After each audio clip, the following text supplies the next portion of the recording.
Ngada adalah salah satu kabupaten di kawasan tengah Pulau Flores, Provinsi Nusa Tenggara Timur. Ia dikenal memiliki beragam destinasi wisata yang menjadi incaran para wisatawan, baik Nusantara maupun mancanegara. Mudah saja untuk menjangkau Ngada. Dari timur bisa melalui Labuan Bajo dan dari barat bisa melalui Kupang. Hanya dengan jarak tempuh 40 menit penerbangan, kita akan tiba di Bandara Soa Ngada. Setelah menempuh perjalanan yang melelahkan, berendam di pemandian air panas Hot Spring Mangeruda yang berada tak jauh dari Bandara Soa bisa menjadi pilihan untuk melepas penat. Semakin rileks sambil menikmati sejuknya udara di antara rimbunnya pepohonan dan kicauan burung. Pemandangan hijau menyambut kita selama berada di Ngada. Lihat saja, panorama Inerie, gunung tertinggi di tanah Flores ini begitu menggoda. Kecantikan Inerie juga bisa dinikmati sambil menyaksikan sunrise di atas puncak Wolobobo Hills atau sunset di Bukit Watu Nariwowo. Demikian pula saat berada di air terjun Ogi yang menjulang setinggi 35 meter. Panorama alam dan menakjubkan juga bisa disaksikan di Danau Wawo Muda. Bicara objek wisata alam di Kabupaten Ngada, tentulah kita tidak akan melupakan keindahan Riung 17 Pulau, yaitu deretan pulau yang pesonanya telah mendunia. Dari 17 pulau, Rutong adalah satu di antara yang paling banyak dikunjungi. Pasir putih dan bukitnya membuat siapapun tak akan berhenti untuk berdecak kagum. Yeah, actually we really like it. It's a wonderful place, nice views, nice people. The islands are amazing. Yeah, food is really nice. So we really like it, and we don't know how long we're gonna stay here, but yeah, we will see. I think it's a nice place to be.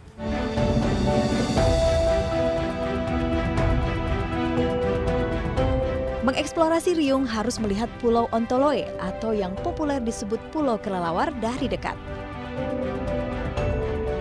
Bergeser sedikit kita akan bertemu dengan Pulau Terong Padang, tempat embau atau komodo.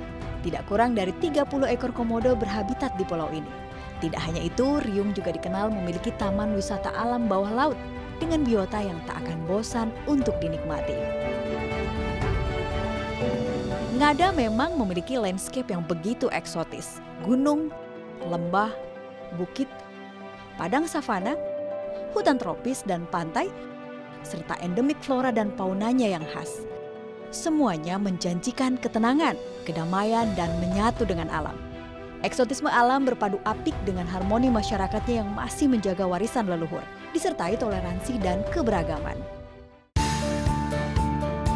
Ya, Ngada memiliki banyak kampung tradisional. Salah satunya Kampung Bela yang memerlukan jarak tempuh sekitar 20 menit saja dari Bajawa, ibu kota Kabupaten Ngada. Sungguh sebuah kawasan heritage yang senantiasa membuat rindu bagi siapa saja yang pernah mengunjungi tempat ini. Seperti upacara reba ini yang selalu memanggil pulang bagi warga Ngada dimanapun mereka berada. Tradisi perayaan Tahun Baru Reba berlangsung dari akhir Desember hingga 10 Februari setiap tahunnya. Sebuah refleksi rasa syukur terhadap Tuhan Sang Pencipta dan para leluhur. Warga berkumpul bersama, menari, makan ovie atau ubi, minum moke atau tuak, dan hidangan lainnya. Perayaan Reba juga dimeriahkan dengan beragam permainan tradisional seperti bodo leke yang dimainkan para perempuan dan leke mawe atau gasing yang dimainkan para pria di kampung Beiposo ini. Permainan ini ada 3 tahap. Tahap yang pertama yang disebut dengan esa, yang kedua disebut dengan leke, dan yang ketiga rive. Dan biasanya main 3 game. Ya, 3 putaran katakan seperti itu, dan misalnya yang menang itu 2-1 atau 3-0 itu ada sanksi bagi yang kalah. Sanksinya itu apa, Pak? Ya tuak, moke. Moke. Iya. Harus minum moke. Dan moke itu Beli moke ya untuk minum secara bersama-sama.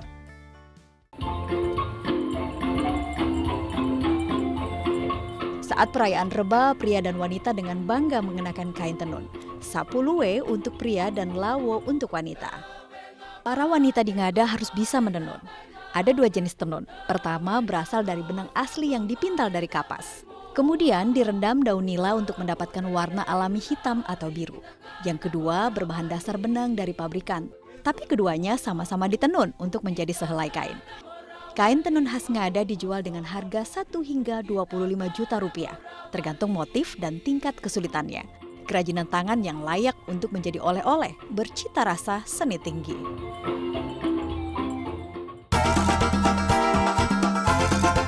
Kabupaten yang dihuni 3 suku etnis yakni Riung, Ngada, dan Soa ini juga memiliki beberapa situs rohani yang sedang dikembangkan untuk menjadi objek wisata rohani terpadu. Di antaranya patung Bunda Maria di Bukit Atagae, Desa Beiposo, kemudian ada Tabor, gereja paroki Mataloko yang dibangun sekitar tahun 1920-an, rumah retret, kesusaran SPS yang berada di Lembah Mataloko, Todabelu. Juga gereja MBC serta sederet gereja tua peninggalan Belanda. Situs rohani yang sedang dibuat itu ke depan kita kembangkan lebih bagus lagi. Dalam arti dikembangkan dengan satu konsep terpadu. Ada unsur lain yang bisa dimasukkan, unsur budayanya ada di situ. Kemudian pengembangan dalam arti kekhasan budaya yang ada juga dimasukkan di dalam alam wisata itu. Maka itu menjadi sebuah konsep yang sangat terpadu. Kini ke Ngada semakin mudah karena pemerintah melalui Dinas Pariwisata bahu-membahu dengan masyarakat terus melakukan berbagai terobosan dengan menyelenggarakan berbagai program dan penyediaan fasilitas bagi para wisatawan. Untuk pengembangan pariwisata dan kebudayaan ini menerapkan konsep pariwisata berbasis masyarakat, sehingga masyarakat ditempatkan sebagai pelaku utama dari pembangunan pariwisata yang tergambar dari pengelolaan objek-objek wisata yang ada di Kabupaten Ngada ini, hampir seluruhnya dilaksanakan oleh masyarakat. Nah, sudah yakin kan sekarang kalau pesona Ngada bukan mengada-ada?